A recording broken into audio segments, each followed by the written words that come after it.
Hello everyone, welcome to another episode of Timesport on the Beat. My name is Faizal Salim, and today we are going to talk about the recent Malaysia Games in Sarawak, which concluded on August the 24th. With me today is Melvin Chia, the president of the Malaysian Snooker and Billiards Federation, and he is also a member of the Olympic Council of Malaysia Management and Administration Committee. So Melvin is very experienced member of the Malaysian sports fraternity. So we're very lucky to have you today here again. Thank you. Welcome. Thank you, Faisal. Thank you. Well, it's good to have me back here again. So how are you today? You're doing all right? Well, a little bit stressed because I think the environment, because of the current weather and situation, I think a lot of people are falling sick, Yeah, correct. And then, now less and less children going outdoor to exercise. So it's the bad news for sports, yeah. Correct. Most of them staying indoor, hooked onto the handphone and computer game, so which is not very healthy. I think as a sport administrator, we're trying to do our best to bring the kids back out into the open and start exercising. Hopefully the weather will return for the better. Yeah, definitely. So in Sarawak, the host Sarawak became overall champions, followed by the Federal Territories and Selangor. So I think the organisation also is very, very positive. The opening ceremony, some people say it was better than Paris Olympics.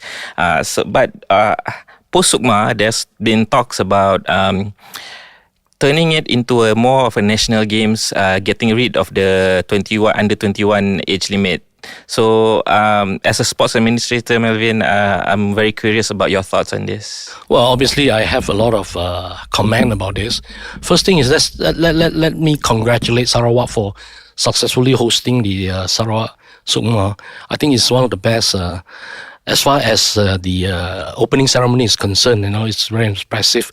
I think rating-wise, I think a lot of people pay more attention now to Sukma than the previous years. And apart from that, I think the sports also has been very challenging, and then a lot of surprises, and we see a lot of standard improvement and good achievement. I think there's a good hope for Malaysia's athlete to progress further into the international scene. All of this obviously is due to the administrator, the associations, has put in all the hard work to make sure that the talent are developed, talent are given opportunity for exposure, and that's where the Sukma is important for us. But speaking about taking off the age limit, I don't really think that is a good step forward. Because just take example as America, they have different levels of sports at different age level. 6 years old to I think 7 years old.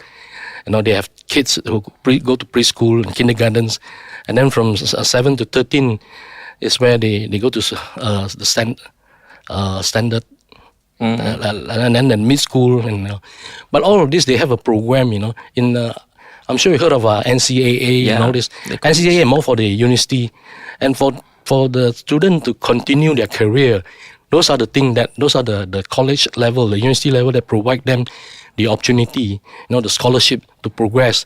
And why they're successful? Because sports in America and each part of Europe are all commercialized. They're not like most part of Asia. They're still supported a lot by the government.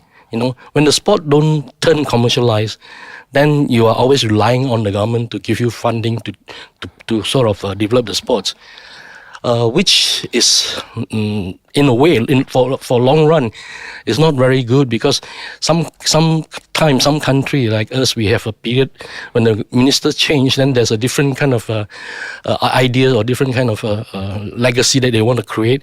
Then some previously proposed sort of project or program has been forgotten. One very good example is the Rakan Muda or Rakan Sukan program. It is a very good program in the past, in the 80s, I think, late 80s. But then it wasn't continued because that gave a lot of people opportunity to get involved into sports, And then the Rakan Sukan give corporate an opportunity to be involved and support the sports. So it's something that needs to be looked again into so that we know how we progress in future. But like what I said in the beginning, we have to start thinking about commercializing sports, and that will help to develop the sports better. All the athletes in America, in some part of Europe, They're all on their own. They're on their own. They want to excel. They want to do well. They're looking for the sponsorship money. When they become better and move up the ranking, they get huge sponsorship. A lot of athletes get a lot of money from the sponsors. So you have to create the market. Before you create the market, you have to create the demand. So you have to develop the athlete in order to have that demand, and that demand will come from the support of the sponsorship. So going back again onto this, why I don't quite support the age limit, is that development in sports is very important. If you don't have development, there's no future for the sports.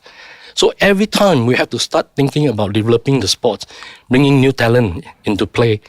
If you don't do that and you put an event without age limit, probably maybe Dato Lee Chong Wei is still playing now in Sukma, or maybe Dato Azizul still cycling. So you are blocking the lower tier to move up. You're not giving them opportunity. The one that is good, they should move to another level. Maybe after 22, they move to the next level where you create another opportunity for them. Maybe a national sports or something that the title. Find a sponsor, do it.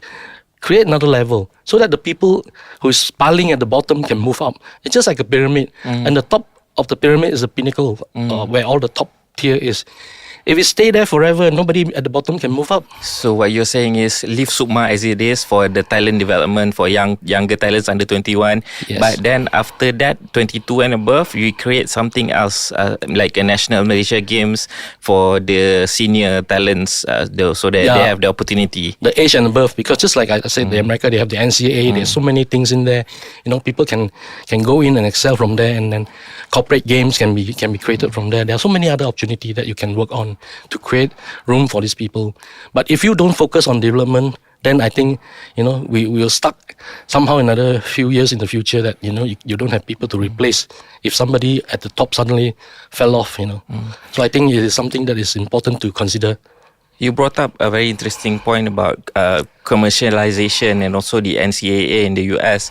It's basically a body that promotes the collegiate sports in the US, and sometimes these collegiate sports are much bigger attention than the senior leagues like the NBA or the NFL. So is there a necessity for us to create some sort of body like that to help push the commercialization in these lower age brackets?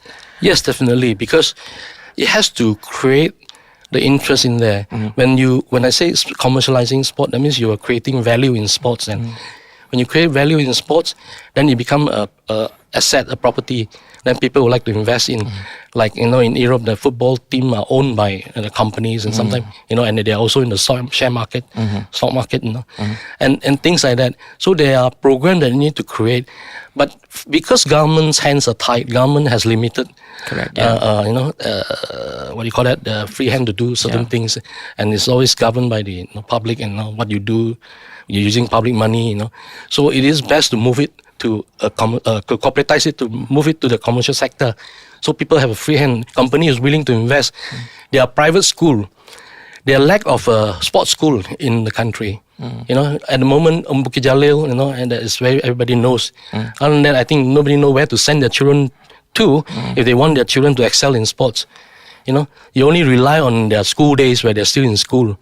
And then after that, everybody think their kids can become a doctor. So they try to send them to big school, and then not knowing what will happen.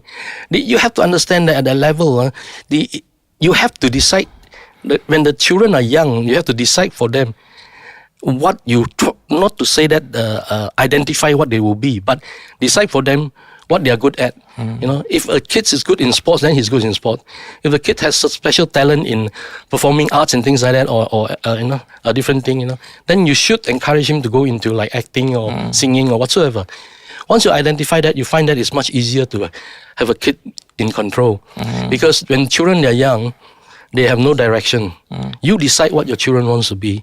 If you want them to go into sports, you encourage them, not force them. When you force some people into something, they will never be good. So that's why you have to understand how you bring up the children, and you decide your children's future, not the children decide themselves. But I think because of the current economic situation, parents are all busy working, they pay very little attention to the children development. And then, because of the social media and also all this gadget, so canggih it is. So it's in a way it has its good point and it has its bad point. Good point that they're learning fast. Bad point is they're exposed to every little thing that is out there. Good, bad, everything is there. So it's not healthy. We have to start creating a healthy lifestyle. Healthy lifestyle start from the parents. It's the parent responsibility. When the parent is responsible for their children, the children will be a better person in future. Also, on the flip side of commercialization, like you said, there's also you need to generate the interest. Do you feel there's enough corporate interest for these corporations to invest in sports? Well, I mean that come back to the things like what can you offer to the corporate, because when they donate to charity and things like that, they have tax deduction, tax rebate, tax exemption, all kind of things is offered to them. Sport there is, but then there isn't enough. In order to encourage them to pump in more fund into sports, we have to come up with a plan. Sit down together. Ministry has to decide like how to push forward so that it's attractive. Maybe over a period of time, if they invest more, they get more rebate or something like that. Because without the commercial support, you only rely on government funding. Government funding sometimes is limited, depend on how it goes year by year. So you have to start creating a program where you get all the corporate people to sit together and get involved. Because sport is a very good thing to work on. Sports unite people, That's why Olympic was created, so that people don't fight. They fight in the sports, fight in sport. They compete themselves in sports. So there's no racism in sports and things like that. Everything is equal. So why not focus in sports and develop sports? Because it helps build the nation, it helps unite people, and it helps develop the country.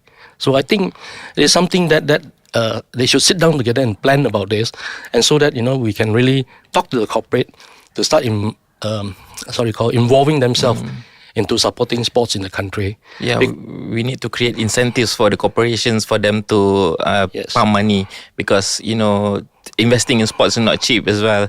You can see our track cyclists, their bikes are 6 figures, 6-7 figures track cycling bikes. So if your corporation wants to fork out that kind of money, they have to get something in return outside of maybe just exposure of their involvement. So, but also I want to move on to our next point. So, after Sukma and sometimes for athletes who are 21 years old, like you said, there needs to be another games, like a national games, to give them opportunity to continue their career, because there's a lot of Sukma athletes who turn 21 and they are not brought into the national setup, so they are not given the opportunity to continue in their career, so they have to retire, go study or get a job. So basically, as a president of MSBF, how do you see that what we can give them the maybe a podium or a pedestal for them to give the opportunity for them to continue the career lah. I think what they need is a new platform. Because why? After they reach that age, they have to go to the next level. To go to the next level, you cannot rely anymore on the existing setup. So that means like MSN, or the sport ministry, because their focus is more to the youth and the development of the sports. When you sort of eventually grown up, you have to have a different body to start working on that level. Just like what I said just now earlier, the NCAA, they are focused onto the university and above level. That means from the age of 17 and above until like maybe 23, 24, because that time is where they are involved in university, colleges, and then academy, and then even some went overseas. Take between 3 to 5 years. So during that period, what can you offer them? So that is what we need to do. The following should be there. If certain good athlete who is performing under the age of 17, and then when they go from 18 onwards, if you don't create a platform for them so that they can continue their career in sports, then eventually they will end it there. Because when you mature and go into the society, you start thinking about your work, your career, and what can this do for you? Can sports still give you something to survive on? So something has to be looked into. Maybe a different body should be created to take care of their welfare at this time. So then they can continue to develop in sports. When I was saying just now earlier, Rakan Sukan, and before Rakan Sukan, I think there's a lot of corporate company who actually employ athlete and put into the company doing whatever work they are suitable, and they get monthly salary, and they're also given time to go and practice. But that is not done anymore now, So that can be something of for a start, Like certain athlete after school, they can be absorbed into a corporate company, maybe just from the lower level, if depend on their capability, working in the company. At least that they know that they have a job, and then they have time to learn. And then they cannot be too demanding when you're given opportunity to train and to work. Well, at least you have a steady income monthly. So from there onwards, you can start developing on the program, and you progress, then a different level, different tier, and then that's why we say just now that maybe a different level of championship or different national championship should be created for this group of people. Otherwise, then I think it's just totally cut off from there. Then you lose a lot of talent that way. Yeah. You just lost it. Because I think we have definitely missed out on a lot of talent, especially for those who like have to end their careers. So there's a how do you say it, a talent, missing out on talent lah. So in terms of giving them an opportunity, because if you see, we don't really have a lot of national circuits for sports. Like football, they have the Super League. There's badminton players, they have their international BWF tournaments, but there's no like national circuits where you can play, where you can participate and earn a living playing your sport. So maybe what are the challenges for associations to create those type of national circuits? Well, I mean, association always have to look at the opportunity to create top tier level athlete. So they don't. I'm not saying all associations are the same, but sometimes we overlook into developing the lower tier player, because before they are developed, you don't know how good they are. Suddenly they become a better player, we don't know, because when they mature, then they become a better player. So you have to have some attention onto the lower tier player, so that you can give them the opportunity to excel, to come up. So they are the same with sponsorship. Of course, a lot of things you can't do without a sponsor. So sponsors are more interested in the top tier, because then they get publicity, and exposure. But there are still many sponsors who like a sport, but they don't have that kind of budget. For instance, football. When you want to get involved with football, of course the investment is very high for a sponsor. If you cannot do that, then why don't the association create lower tier events, so they can develop the lower tier, which don't require that kind of huge money or huge investment. Same with badminton, basketball, and all the other sports. So when you create the lower tier challenges, a company may not have the big fund to support a title event, but they can still support a lot of development program.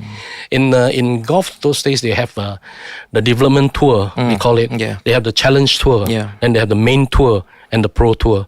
So this thing should be looked into. That means you can start development tour. Development tour basically is amateur championship, Then the challenge tour, that's where you get to the second level. You're already showing skill, then you start challenging, That's where it gets more exciting. And the main tour is that it's a mix with the across the board. That means whether you're amateur or what, you're all welcome to go and play, to see where you stand. And then before you turn into a pro, the pro tour. So you have to create those things, those tiers, so that sponsor have a choice, have an option to look into. So for the investment, So he maybe doesn't have 100,000. But he may have 50,000 or he may have 30,000. So why you turn that money away? You can start using that to create another different tier, different circuit. This is an example. So it's not just for creating these tiers. It's not just for the development of our athletes, but also for the sponsors who want to get in on the lower level as well. Yeah, you have to make it attractive for them, because sponsors, why they invest? Because they want to have that coverage, they want to have the distribution, they want to have that exposure, So where do you give them the exposure? Through events, through activities. Of course, now because of social media, and the value of social media is overtaking the print media and also the airtime. So that is actually creating a lot of problem. But that doesn't mean that the like network and all this cannot start a social media platform. You can, I mean, all the media house can group together and start a media platform to create opportunity there for sponsors to get exposure. And obviously that with this kind of thing, it's more reliable than what you see on the social media now. A lot of fake news, a lot of misleading information. So it's not good sometimes. In fact, it's spoiling all our kids and children who so much involved with all this social media. Yeah. So, but also social media, we can work together hand in hand as well. I think with to further promote the sports avenue in a positive way as well. So, coming back to the national circuit, so there's a lack of that now. So what do you think can we do in the short term to maybe increase the opportunities for these athletes to showcase their abilities and further develop their talents? At the moment, I think there's nothing much that we can do rather than just focusing in the development. Because if you don't develop, you don't know if there's a good talent out there. When you start developing, then you may notice that there's some hidden talent there, that may excel. So you need to go on and continue the development. Without development, again, like I say, you have no future in the sports because the youngsters are the one that's going to take over the future, from the retired athlete. You can't, why I say that? Because I have a problem in snooker itself years ago. Yeah. The days when Sam Chong, Nan Seng, Wee Chin Kei, all these people, when they're at their prime, they were so good. At that time, I just started joining in the association. So we think that, there's no problem. But at the 2001 SEA Games in KL, they couldn't perform. We lost all the medals. We can't even, in our home country, we can't even win a gold medal. We used to dominate it.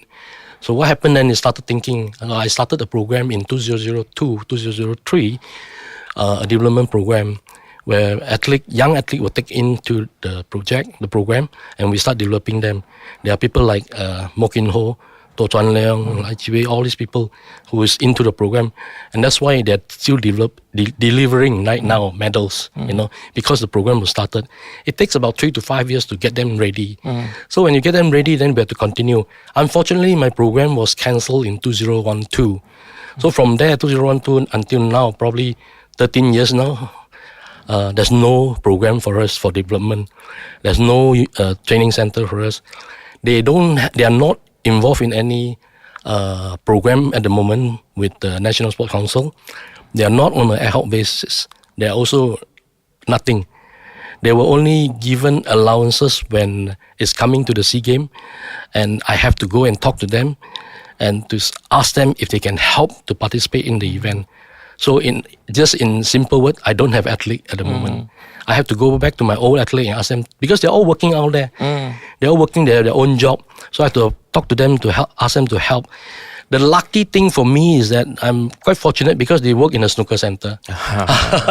When they work as a coach in a snooker center, so the boss obviously like them to go and participate in SEA Games. And when they win something, then the club become popular. People come and may see them and things like that. Gives exposure to the snooker center. So that's the only advantage that I have. If they don't work in a snooker center or snooker club, or they work in corporate bank and things like that, there's no way I can get anybody to come and help me to participate in multi-sports event. It's difficult for them to get leave from their employers as well to participate.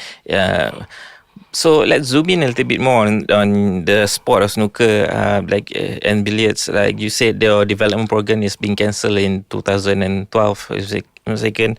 So and I think in Tsukma also, it's never been in Tsukma. So that's also it's tough for you to generate new talent as well.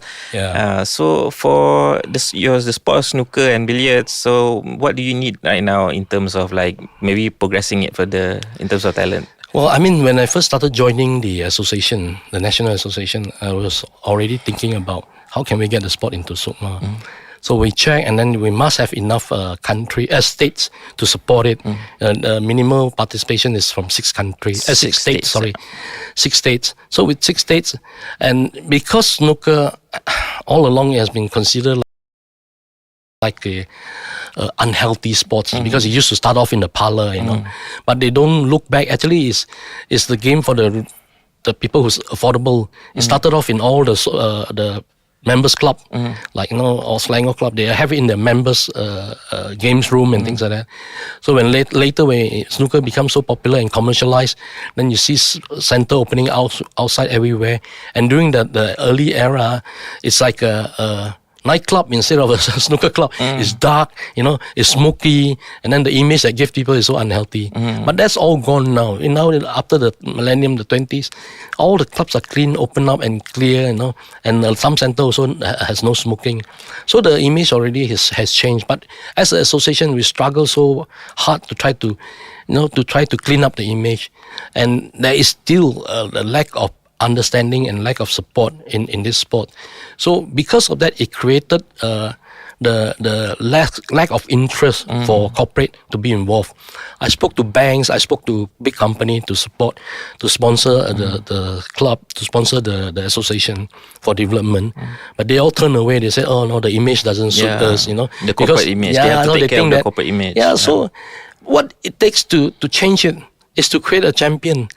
This thing happened when we used to be top in the early 80s, 20s, top in Asia, the top 3 in Asia. China was way down us. Until they create a champion, Ding Junhui, the whole scenario changed. Now they are number 1 in the world. The same with UK and all the players. When you create a champion in any sports, that sport become popular in the country. Marco Fu was Hong Kong. Before, Hong Kong was also not anywhere. After Marco Fu came up, the sport of snooker became so popular in Hong Kong, and so is the rest of the country. So when you have a champion in that sport, eventually the tradition, the followers will come. So for us to create a champion is tough when you don't have the financial support, don't have the opportunity to create the platform for them to excel. So all this hindered the development of the sports. So for why it's not been in Suma, because of the same reason that people think that it's not considered as a proper sport. It's an image problem. Yeah, and then they think that, oh no. And I tried many times to try to talk to the organizer, the states, and even MSN, but they say that you can't get the support from so many states, it's difficult. First. Second thing is that because of the age limit, snooker licensing still considered as entertainment. The youngsters depend on states, 16 to 18 years old, you can't go into a snooker center. And country like Europe, China, and in UK, they start developing their children at the age of 6. So how can we chase up with them? We can officially go into a snooker center at the age of either 16 or 18. So our talents are far behind the other countries. You can't. So when I have that training center in Bukit Jalil, that time from 2002 to 2012, I was quite successful in developing the talent today, Mok In Ho, To Tuan Leong, and all these people. But because we take them to a special training center to train them, but right now outside is all exposed. It's very difficult to work on. So I did plead a lot of time to the ministry or even to National Sport Council to give us another venue again so they can start developing. Yeah, because I think without that venue, you're just left to the dark, dingy snooker centers, it's parents would be reluctant to send their children there for development. So how important it is to have that national training center where it's under the government and it's not dark and dingy. No, the very important thing, like I say, is to clean up the image. If I cannot have a center supported by the ministry or the government, then people will always think this is not a healthy sport. Always has a shadow over it. So to clean it up, I really need the support from the private sector, the corporate, the government, so that this thing can be seen and respected as a proper sport itself. Because it's no different than target shooting, archery, because it's about aiming, it's about coordination of body movement, like bowling, it's all the same. a very high level of skill required. It's very skill focused game. Yes. Yeah, I've tried it. It's very difficult. Yeah. It's so difficult that I'm much more successful at pool than snooker because pools the balls are bigger and all. Pockets are bigger, so it Yeah, makes the pockets are potting bigger as easy. well. Yeah. So, but also I think it's a shame not to have that development because snooker has been a very consistent contributor of medals at SEA Games and Asian Games level as well. So next year there's going to be a SEA Games. So what is the outlook looking like for our snooker Well, it players? starts to get very challenging now because now it's already coming to September. Yeah. After last year in Cambodia, when we won 2 gold medals, we were promised a lot of things. Yeah. But until today, things are yet to be seen. Maybe because they're busy with the Olympics, they're busy with the Para, and we're also busy with the Sukma and things like that. So hopefully very soon, we can sit down and discuss because there's not much time left for next year's SEA Game.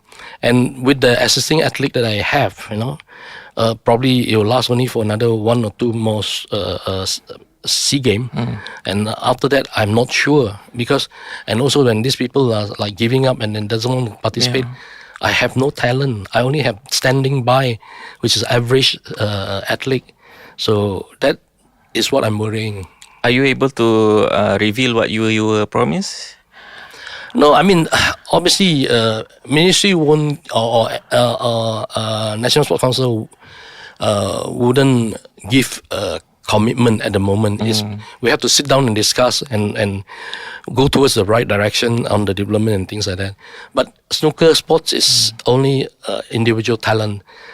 We don't require a team, a group. So the investment obviously is very low, and we develop athlete by athlete. So I don't think that it's a lot of it's a very demanding in terms of for financial support.